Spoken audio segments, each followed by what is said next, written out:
Take a deep breath. You'll do anything I say. Well, I thought we could start with what your name means.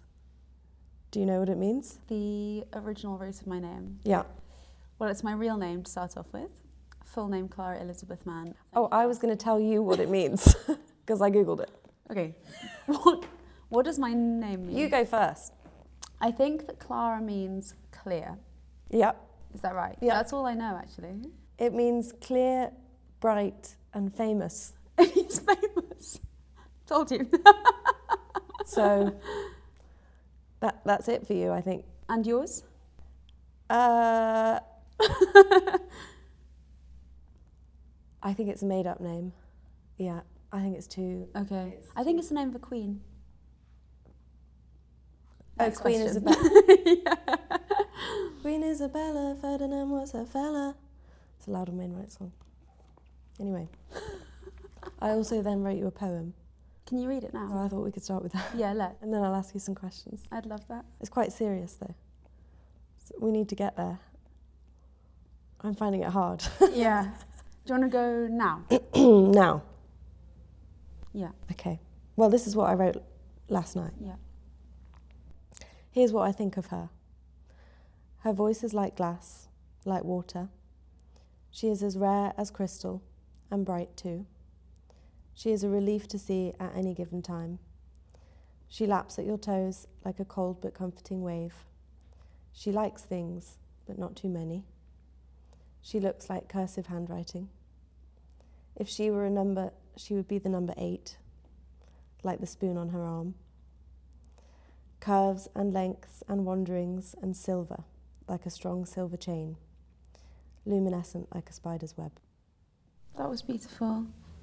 I nearly cried and I wish I'd Yeah. written you a poem. Also, I pulled a face at one point because you said toes. Toes. But I actually really liked it. Yeah? Yeah, I really loved it. Thank you. Well, It there was we go. beautiful. Do you remember when you first started to draw? I started drawing a long time before I started writing music, maybe when I was 3 or so. And someone gave me pastels, like oil pastels, and I used to do big drawings, which I called dream curtains, which were just me holding all of the pastels at once and then dragging them down the page. Great. And those were some of my earliest works, actually. Yeah. Do you still have them? I do, yeah. They're still up in my parents' house in some places. Yeah, it's like the most natural thing. And then I was like, songs feel pretty good too. But it often starts from drawings, I think. And you're still drawing now? Still very much drawing now. I make cartoons and little zines, and I'm doing printmaking at the moment for the first time. Lino printing? Yeah, I've done some lino. I'm doing etching at the moment, which is amazing because you get to turn the big wheels of the press and things, and it feels very Victorian, which obviously I absolutely love. Do you have a Victorian press? Not in my house, but at school. Okay. And it's going to be album related? Are you going to match physical artwork of yours with Definitely with some of the album stuff that we've been doing, like the vinyl and things. I went through drawings that I'd done at the time whilst I was writing, so a lot of the songs sort of began as drawings or like bits of text next to images. And we went through all my sketchbooks, and someone went through them wearing a little pair of white cotton gloves, which was beautiful, like a magician. And we picked out drawings that felt like they were in the kind of theme of the album, and they'll be included in some way in the vinyl, like special edition things. And that feels really precious. I think it kind of marries the two in a way that I haven't been able to before. Yeah, I've always wanted those two things of yours to be put together, and they are, so that's great news for me. I've been to your house. You have been at my house, yep. And I really liked it No, there. I'll pass that on, thank you. And I wanted to ask what your relationship, because I know you've moved around and you're originally London. As a baby? As a baby.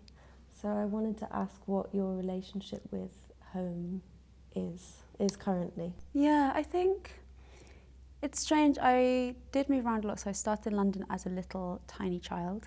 And then all of my primary school years were done in like a tiny village in France. And then when I was about 12, moved back to the UK to near Cheddar Gorge, represent. And And I think like I feel very at home, or very aware of where I feel at home landscape-wise. So I feel very at home in that French landscape, which was like by a river with cliffs and quite kind of wild and rugged. I feel very at home near water, so the sea as well. But I don't have a particular place that I would say feels like home. Home is where my family are, where their books are, like where their things are. I feel like something my family were really good at was just like making a little world, because we moved quite a lot. They sort of just transplanted that world wherever we went. So that's what feels like home. It is a microcosm down there. Definitely, There's yeah. not a wall that isn't adorned. Yeah, it's true. Your it's drawings really, are everywhere. Yeah, which yeah. is really nice. It feels incredibly personal. I think sometimes we've all experienced that as overwhelming, but actually it's something that we all really treasure as well, and that feels really important to us. It's not, you don't feel to me like much of an exhibitionist, but you can't help yourself but leave little fragments Little traces, of you around. little twigs, little pebbles Little perhaps. twigs. I think I'm by nature fairly restless, like probably like you, like used to travelling and touring. And I like that feeling of being on the move. And that's actually in a lot of the songs, I think, is like travelling. It's travel-based. Driving. Yeah. Skirt. Well, we're going to get to it. But actually, I've realised in the last few years how important it is to have somewhere, to like a nest, to fly back to. And that's what keeps me feeling grounded, because the adrenaline of travel is temporary. Yeah. Basically. And you can't make friends with it, because that friendship will eventually go away. Then you get the big blues like we were talking about. Yeah, the big blue. So in terms of percentage of songs written on this record, is there a main area that you had, or did you find yourself writing in a specific place? I think I almost always write on my bed. Great. In my house late at night, because I like it when everything feels really secret and quiet and private. And I think also there's something about when you get to the end of the day, you're kind of less judgmental with yourself, because you run out of judgment for the day. That's a really good You're like, point. enough. So you're less self-aware actually, and it feels more like a kind of secret, like child self that comes out, which is also part of like the creative self, I think, is being able to connect with your little Clara in here. But I think mostly between my flat, whichever flat that's been in the last 3 years, or sometimes my childhood bedroom as well when I go back. Also, I think like when you go back to your family's place, you access again like child self much more. Yeah, exactly. Like really child Clara in my room, somewhere where I've always been grown up, and I think you reach like a state of rest more quickly there that enables you to be creative. Nighttime writer. Yeah. That's really interesting. Are you? My worst nightmare would be to write a song at the start of the day. Yeah. That's not business. happening. Those are business hours. I like to be mute for at least the first 2 hours. In fact, until noon, I don't think I say any words. Yeah. So yeah, that makes sense. It feels like a secretive album. It feels like you're being allowed to crack the door open and listen. But it's certainly not an album that is thrust upon you. Thank you. Which most modern music does. I think I want it to be like intimate, you know, like we're all sharing in something. So I like the idea of like letting people in on it. Yeah. Favourite coastline? Favourite coastline? I really love quite wild coastlines. So I spent quite a lot of time on the Lizard in Cornwall when I was a kid. Lizard? The Lizard, I would say the peninsula. Oh, got it. Northern. Yeah, of course, sorry. So I really love the Cornish coast, particularly around Penzance. It's very special. Beautiful. And you get like such a variety of like the bright blue sea, and then you get like black beaches as well. Amazing. Do you enjoy Andrew Wyeth? I do, so much. Yes, and I want you to tell me why. I think that's actually really relevant in the context of the album, because a lot of it is written about empty, quite desolate spaces. So Andrew Wyeth is a 20th century painter who does a lot of landscapes and people in landscapes. One particular painting called, I think it's called Christina's World. Yeah, Is it Christina's World, yeah, yeah. which is very famous, of a girl looking up at a house in the distance and she's lying in a field. Inspiration of Days of Heaven. Exactly, Yeah. exactly. And I like the feeling of space and aloneness in those paintings, solitude, but there's also a lot of hope, like they're always looking towards something. There's always a feeling of like going forward, so she's reaching for something. And I remember seeing that painting when I was 16 in MoMA in New York, and it's quite small. I always expected it to be massive. I thought it was huge. Yeah, me too.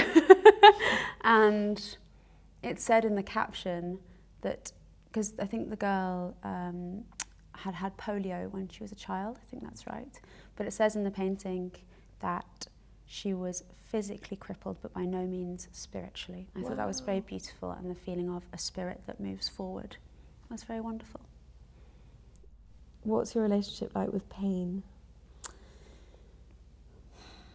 I think I feel things very deeply. You felt a lot of pain.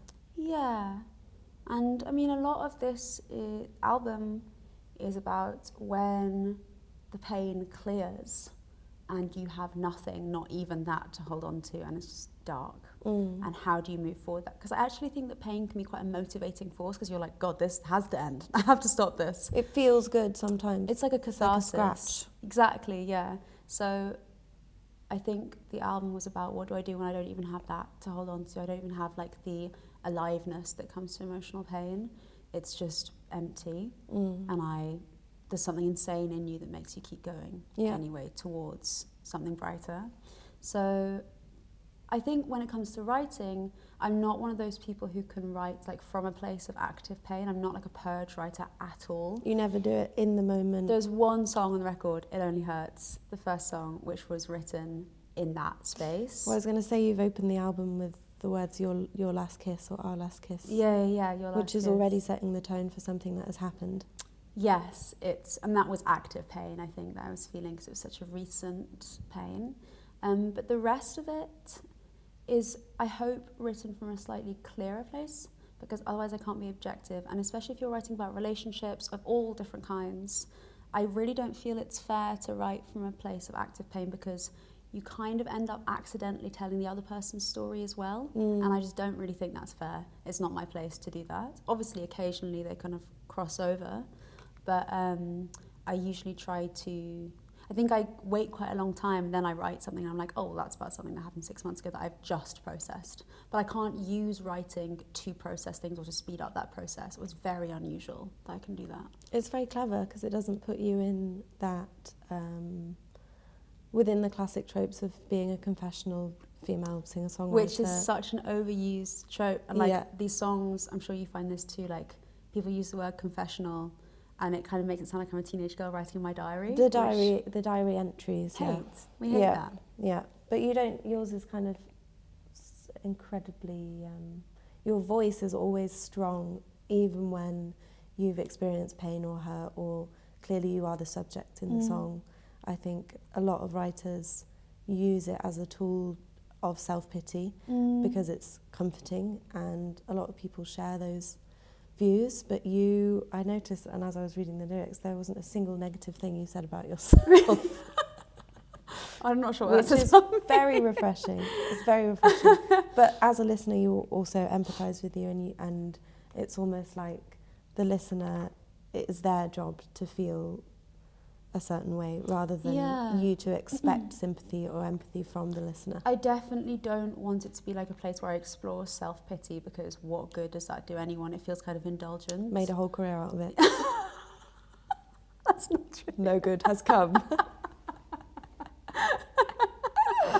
That's not true. No, you're right. But like, it's something that I think I actively, like maybe the first time I'll write a line, I'll be like, oh, that's actually got too much self-pity in there. Also, I think it's also like a defensive thing. It's about not letting people too close. Yeah. You know, metaphor and everything, that's a protective mechanism, actually. Yep. Strength upon strength. If you were a kitchen utensil, what would you be? Yeah, it's something I think about quite a lot. Quite often. It's a conversation that I have quite Well, I know you did a house party that was object themed. Yeah, I did. You were going to come as A map.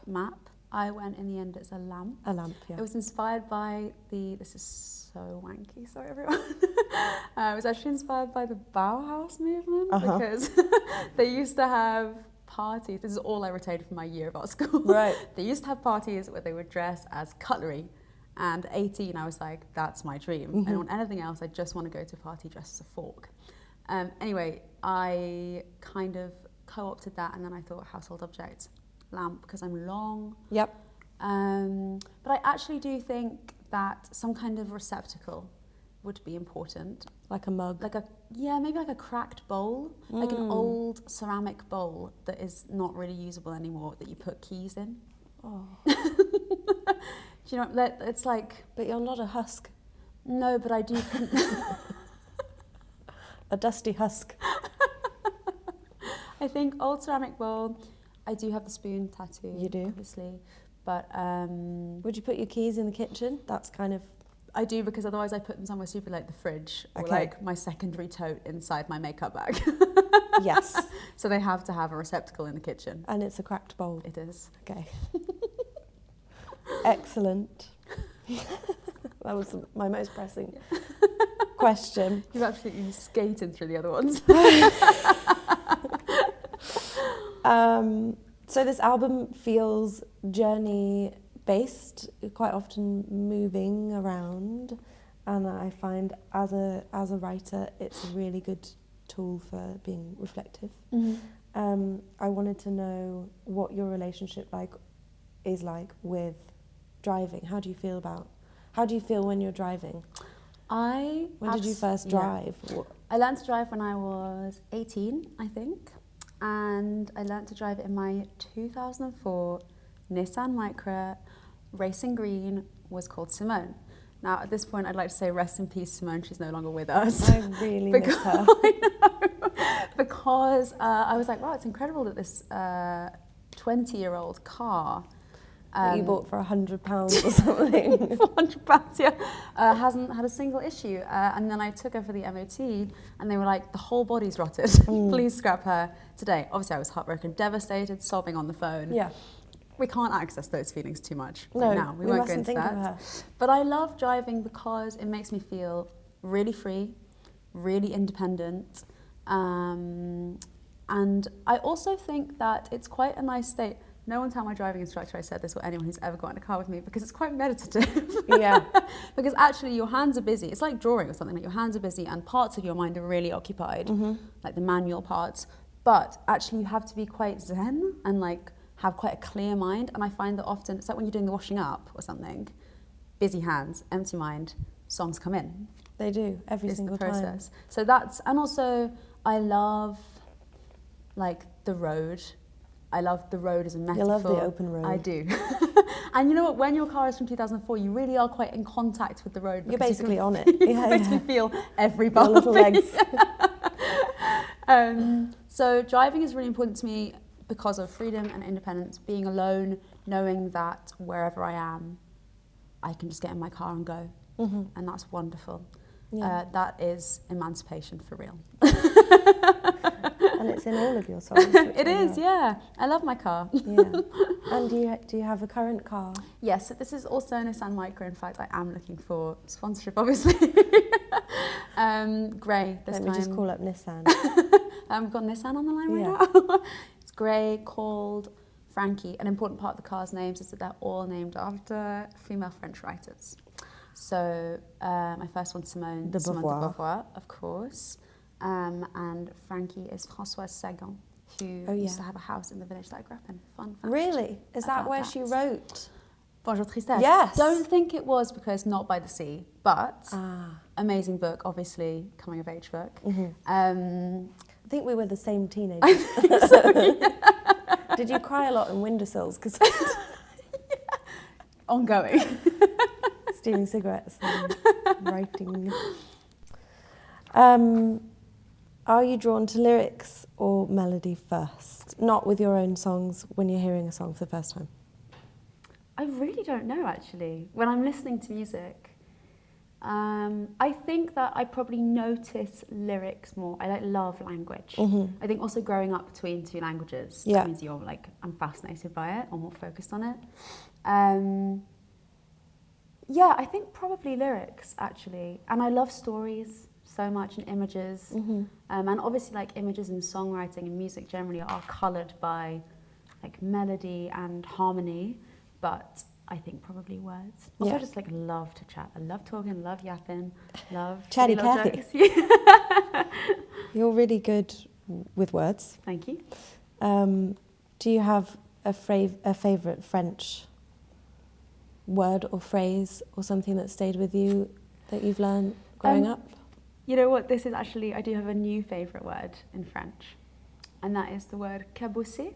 Cabousser. And the reason I know this word is because of some kind of like recommended content on social media that was like how to learn French. Obviously I was like, I don't need this. Done it. Whatever. And Completed then it. I watched it and I was like, never heard this word before. And then what it means is like, in the context I saw it, it was like a car being dented or beaten up. And I was like, this is meant for me. I love cars. I'm a car girl. Anyway, then I said it to someone French and they were like, I've never heard anyone use that word before. Ever, please never use it again.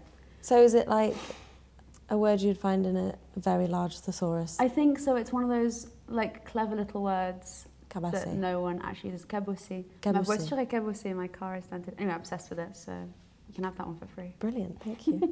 What about English words? English words, no favourites. I like them all. Oh, you like them all? Yeah. I thought you were going to say none. None of them. What about you? What about me? English word. English word. I love the word poignant. Actually. Okay. Go into that one. Sorry, back to me. Poignant is really good. Yeah, because a lot of things are. And you don't think about that until it's in your head, you know? Like I saw a woman talking to her dog at the bar the other day like it was her husband. I thought, poignant. Poignant moment. Yeah. Did you tell her that? No, I just observed. Poignant. Right. I feel like that's a French origin. Poignée is a Poignée. fist. Yeah. Yeah. Over to you. Favourite French word would be Yeah. parapluie. Beautiful word. Lovely accent. Thank you. Favourite English word would be Clara. Clara? Right now. The album artwork looks to me as though you're waiting for the ferry to go to Dublin. You know what? That is so interesting. Is there a question? I feel I've been there many times. Yeah. How would you rate the ferry waiting experience or ferrying to shows in general? Okay, number one.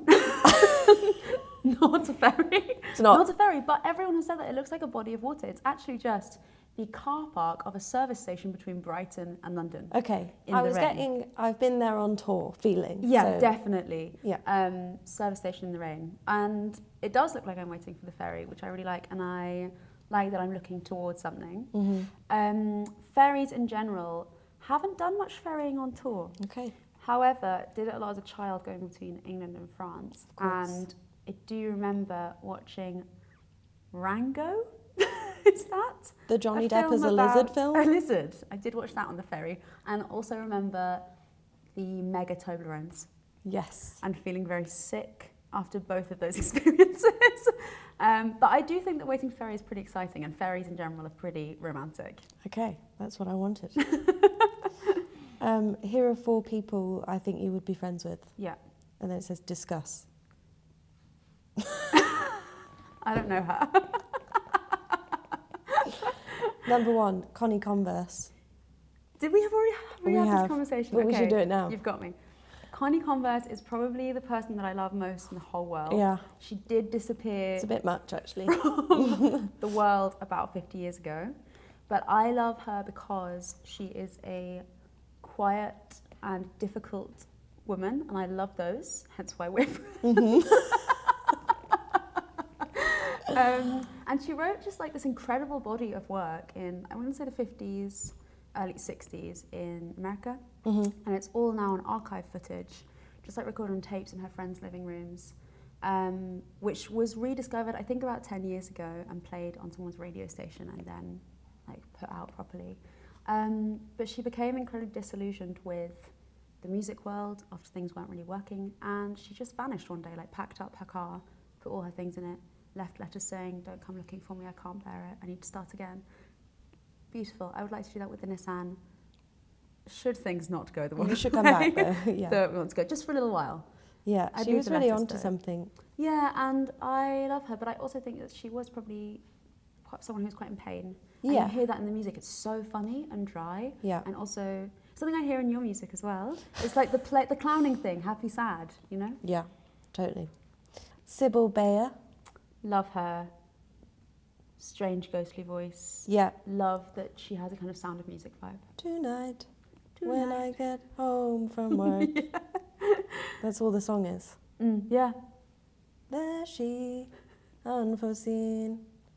I won't sing the whole thing. You'd be friends with Connie her. Canvas, Sybil Bayer. That would be a sad dinner party. It's And not us. going to get any better. Anne Briggs Yep. Yep. and fan. Vashti Bunyan. God, really depressing. Yeah. Really depressing evening we would all have together. I think you would drink heavily and Probably. discuss Things like hills, tribulations.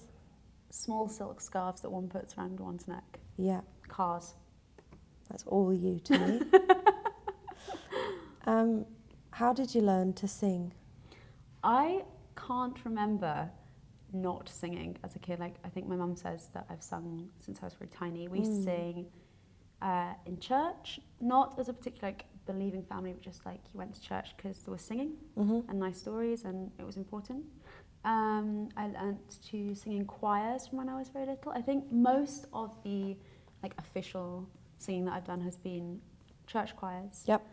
Some secular choirs. And then I used to like accompany myself on the piano playing Edith Piaf songs when I was younger and things like Disney songs as well. Loved Disney, loved The Little Mermaid in particular. Yep. But I never like learnt, I don't think. It was just something that I did. It's like the most, you know, when you see musicians play and you're like, oh, it's like their way of talking. It's like the most natural and easiest way of expressing themselves. It's like for you as well. Amen. Yeah. It's the best way I have of saying things is through singing. And it's also, I think, singing is like the most joyful thing that I know how to do. It's beautiful. It's like loving someone. It's so joyful. And did you know when you're humming, it's impossible to think about anything else Except the humming. except the humming? That's why you hum when you're doing the washing up. Yes. We should be washing up more.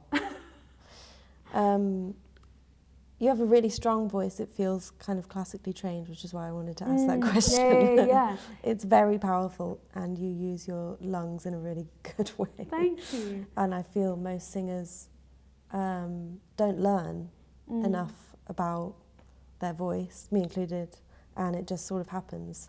But it feels like, yeah, you're using another language with your voice to speak to us all, and I'm wondering if it's, you know, when we read something, we have a voice in our head that's reading it to us, but it's never our own. Yeah. I'm wondering if that is our sung version, is our truest version, rather than our speaking voice. Yeah, that's really beautiful. Yeah, and that's kind of what I was saying about like Thank you. expressing and a way of talking. Yeah. I just love it. Like, it just really makes me so happy singing. Singing is really fun. It's so great. I cannot believe it is our job to sing. I know. How do you feel in studios? And then I put brackets, you don't need them.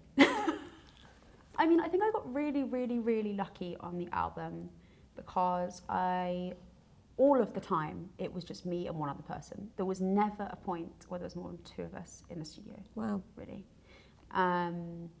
And so most of the album was recorded with Fabian Prun at the 4AD studio, and we were just best buds and laughed a lot, and I felt that what he did was make space for me in a way that I had never really experienced before, as well as like just being incredibly imaginative and free in what he was doing, and just adding tiny little things that were to do with completing my vision of something, rather than being like, and now we do this, and this is what I want to do with this layering, song. yeah. There's an extraordinary amount of space on that record, It's- and not in a yeah. lacking way. I hope so. I wanted, you know, there's a sense of that like aloneness as well, but intimacy and like I'm a little ghost whispering in your ear kind of thing. So generally I don't feel good in studios because I hate pressure. I mean, also, you know, it's a job, you perform, you do your thing. But with such vulnerable songs, you probably find this too, when it's like painful to sing, you don't want to be thinking about it's on the clock, you know? So I think Fab was absolutely amazing for that. I felt so much myself and so able to be silly as well. Really important. That is so important, and to be playful with the music. And the same with Tom Kellett, who recorded 2 of the tracks, It Only Hurts and Rift. We were just like in his living room playing because we wanted to. And there was just so much time and space and, yeah, silliness. Yeah. Big advocate of silliness. You're a silly girl. Yeah. There's a liveliness on the actual recording. I don't know whether that's purposefully done, but you can feel the room. It doesn't feel like a studio recording. Yeah, I think, well, I'm really glad. I think a lot of when you're recording music like that, it's very intimate and also, you know, not high production in the sense of there's a lot going on. It's so much about the song. It's also so much about the moment. So like the best example I have of that is on the final track on the record, The Dream. It's a very sad song. It was a very important song for me. Very full. It was like an everything song. And I was really struggling to record it just because I was like, it's not perfect. I can't get something and I can't access something that I accessed when I wrote it. And Fab sat in the control room and switched all the lights off in the studio except one tiny lamp next to the piano. And he sat in the dark and watched me play this. And we did maybe 3 takes. I think we went with the first one. Wow. And it captured something alive and magic, which we couldn't have done without that kind of switch in atmosphere. He just really made that space for the song and for me. You knew you needed to be alone. Basically, yeah. Which you can never be in the studio.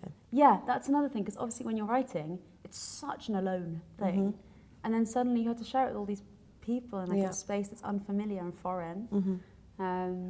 But yeah, I felt really lucky with this recording experience for the first time, I think.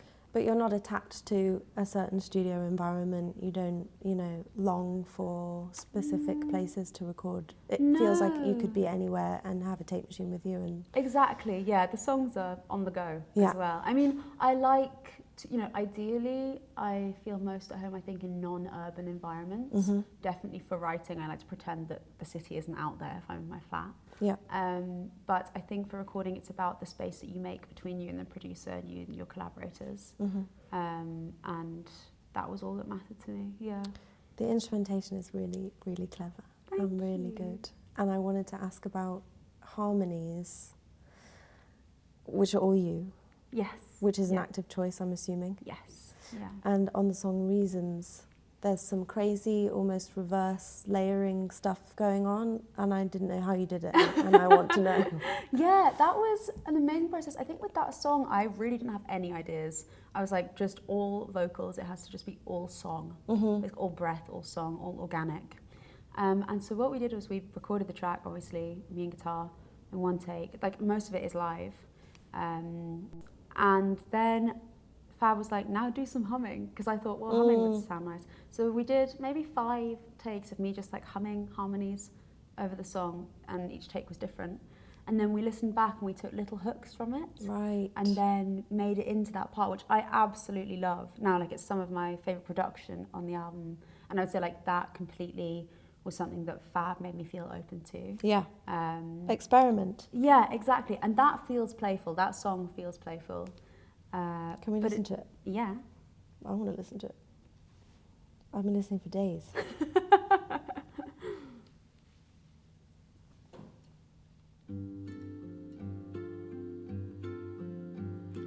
A painted door, a washing bowl, kitchen growing cold. Carry on the line you've drawn, marked along this floor. Sink the letters that are saved, drown them all, the line remains. When the early hours have come, walk out to the lake. Carry back an empty glass, you poured your sins away. First the water bears the wage, turn your back, the surface breaks. And you want to hear reason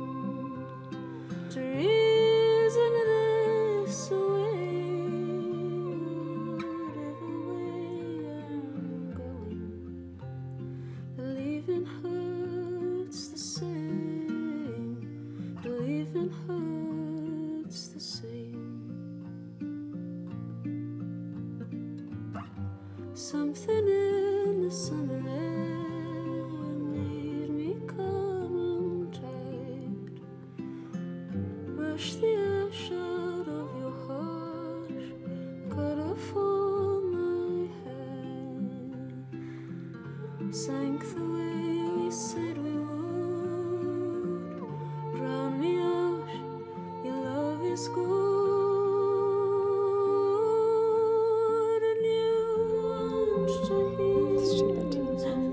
Stupid. To reason me away, whatever way I'm going. Believing hurts the same. Believing hurts the same. Oh, believing hurts the same. Outrageous. Drown me out, your love is good. That's your best lyric. I think with those harmonies in particular, like, and harmony in general, is such a song about like it kind of being the support for images in songs. It's such a source of either relief or tension. You have so much control in harmony, and it's not something I think about consciously in terms of, you know, like theory. I mean, you know, you absorb all of that stuff, but you don't really think about it, obviously. But I love Clash, and I have to really hold myself back from putting clashes everywhere. The Clash. Yeah, I love the Clash. She loves the Clash. Sorry. So I think harmony is a really exciting tool. Not to sound dry about it. It colours everything. It sustains everything. Like when you hear classical music as well, and you hear extraordinary like harmonic shifts, it just does something really primal in you, and accesses stuff and like tides that I don't think other things can access. Yeah. And that was you sort of, I imagine two of you, and one of you is doing the take, and then the other version of you is behind in the kitchen making a cake. Yeah. But humming. Yeah, it's true. I think that thing I said about breath is important. Like I want it to be like a fragility and intimacy to it. And I don't like using the word fragility very much, because folk music, quiet music isn't fragile. No. Music that women make, quiet women or whatever, is not fragile. It's actually really strong, and that really matters to me. And music is about being strong and sustaining myself.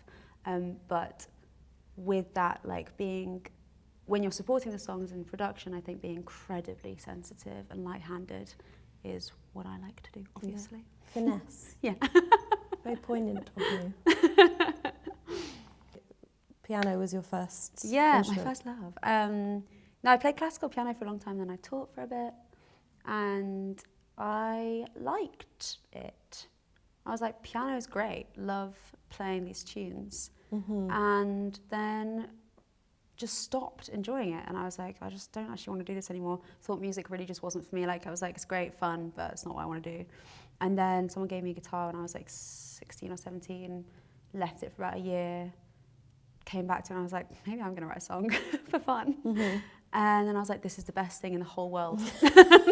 Pretty much. This is my favorite thing that I want to do forever and ever. Yeah.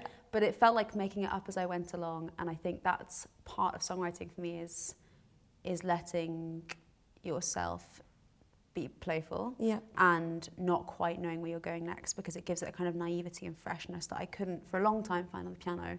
The two piano tracks on this record are maybe like the second and third piano tracks I'd ever written. So it really was quite new to me, and they feel like discovery. And I remember sitting down to write Stadiums, which is the lead single from the record. Which is the new single out now. And being like, I'm just going to go in with no ideas and not even think about whether this is going to be a good song at all. I'm just going to see what happens. It's going to be a silly song. And then something really, that is now very like, precious to me, came out. Something really epic came out. Yeah. I like not knowing too much about your instrument. Yeah. And if the guitar wasn't an enigma, I would stop playing. I would lose my interest. Exactly. What's like, the point in learning guitar when you're just supposed to play it? Yeah, play is the right word. Yeah. And Play I think around. like I don't want to do myself down, or you, because obviously we both play guitar, we write on guitar, like we know what we're doing. I'm not being like, I'm just a silly little girl who doesn't even know what she's doing. But I think that element of discovery is still really important to me in writing. Yeah. Favourite vegetable? I do think I would have to say a potato because of the many things that it can do. I think leeks You are very leek-like. are leek-like, Yep. underappreciated. Yours? Turnip. Did I not tell you how much I'm into turnips right now? My mum's posting them from Yorkshire. If you've not had a turnip recently, This is sponsored by turnips. they're really good for you. They taste Yeah. like a watery, minerally potato. They're in the potato Because I quite flour. like potatoes, as I Yeah. just said, so I'm interested So in this. we would bed together. We'd be in the same bed. Chop them up, boil them, bit of salt. Butter. Whoa, whoa. Put the toast in the toaster. Yeah. Sourdough. Yeah. Your second favourite vegetable, sourdough. None of this needs to go in here. But it is But important. it's very important for information. context. You've boiled your turnips in a separate saucepan. Butter, cherry tomatoes, thyme. Yeah. Bit of chilli. The in there. vision is coming together for me now, Yeah. Roast, you know, just Yeah. low and slow, low and Yeah. slow. Chop the turnips in, whack them in the pan with the tomatoes, zhuzh them around.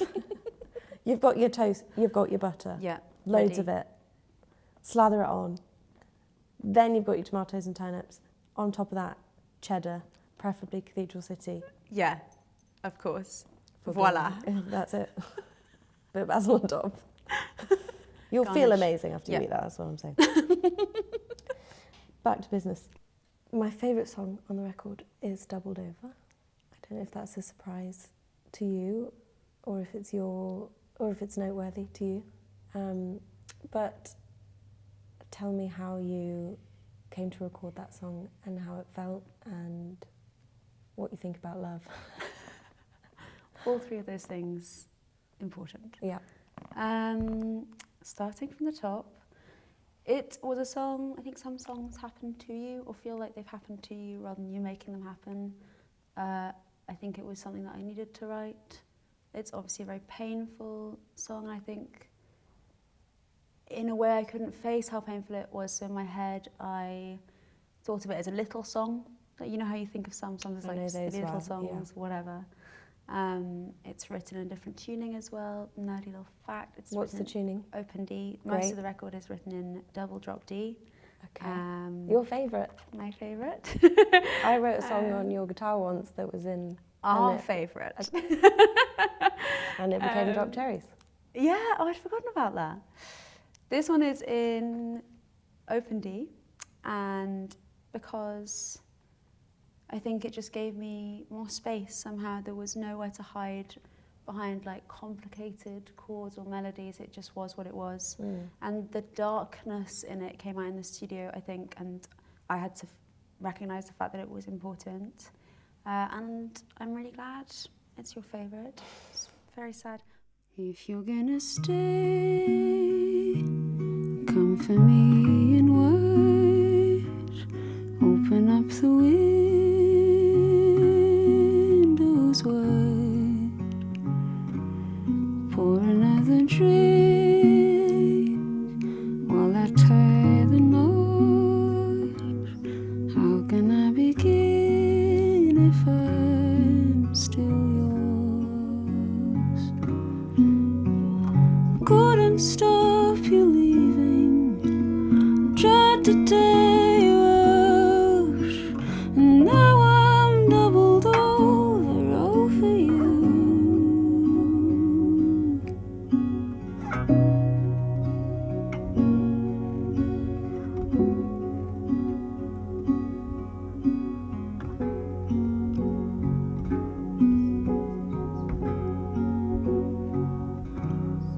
Same as it was born, so it falls apart, scattered in the grid under your car. Every time you call, empty out your arms, wonder if you know you left a scar. Couldn't stop you leaving. Tried to tell you out. Now I'm doubled over you. Couldn't watch you leaving. Tried to tell you out. Now I'm doubled over you. Over you.